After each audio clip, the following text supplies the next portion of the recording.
একুশের পাশে এসে দাঁড়ালাম। একুশ শান্ত, এক পা দু পা করে এগোতে লাগলো সামনের দিকে। আমি জিজ্ঞেস করলাম, কি প্রয়োজন এতে? সামনে ছিল যে, উত্তর দিল, যে ভাষাতে কাঁদা হাসা, ওটাই আমার মায়ের বাসা। আমি মিছিল থেকে সরে এলাম। মাকে ভালোবাসি বলেই মনে হয়, কিন্তু এমন স্পর্ধা, এমন আগুন আমার নেই। একুশ এগোচ্ছে, কিচিমিচি ডাকছে পাখি, দুলছে ধান, পলাশ ফুটেছে খুব। গুলি চলল। মিছিলের সামনে দুটো পাখি আকাশ থেকে মাটিতে পড়ল, মরে গেল। একুশের গায়ে রক্ত।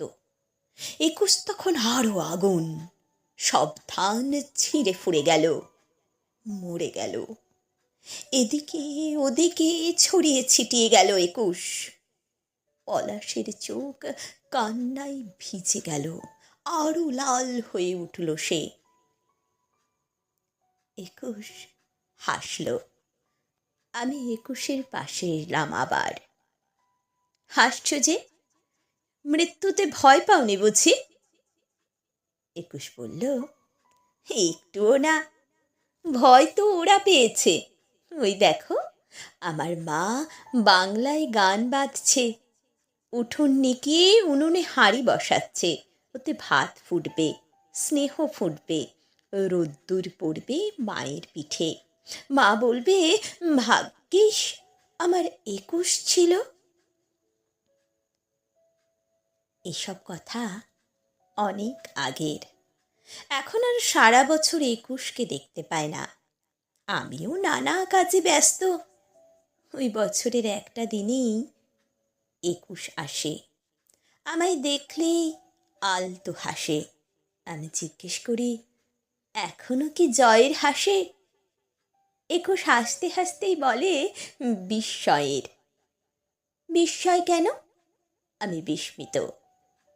একুশ বলে, এখন যারা একুশ একুশ ডাকে, ফুল দেয়, মালা দেয়, একটা গোটা দিন দেয়, এত সময় এরা পায় এখনো? আমি বললাম, তুমি আমাদের গৌরব। তোমাকে নিয়ে কত কবিতা, গান, ছড়া। একুশের ঠোঁটে সেই হাসি। বাংলা ছেড়ে একুশ আবার ইংরেজির শহীদ না হয়ে যায় কোনোদিন। আমি লজ্জায় পড়ে গেলাম।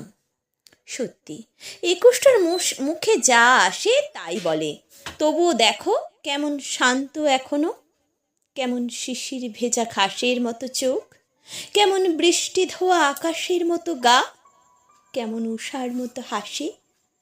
তাকে তো ভালোবাসি বলেই মনে হয়। কিন্তু কর্পোরেট সোসাইটি, এর বাংলা কিছুতেই মনে এলো না। একুশকে যে বোঝাবো তা হলো না। একুশ হাসল। আমার একুশের সভা, সমিতি, ভাষণ শেষ।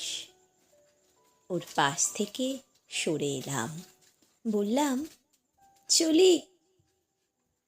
একুশ হাসল। হাসতে হাসতেই 1 বছরের জন্য আবার নিভে গেল।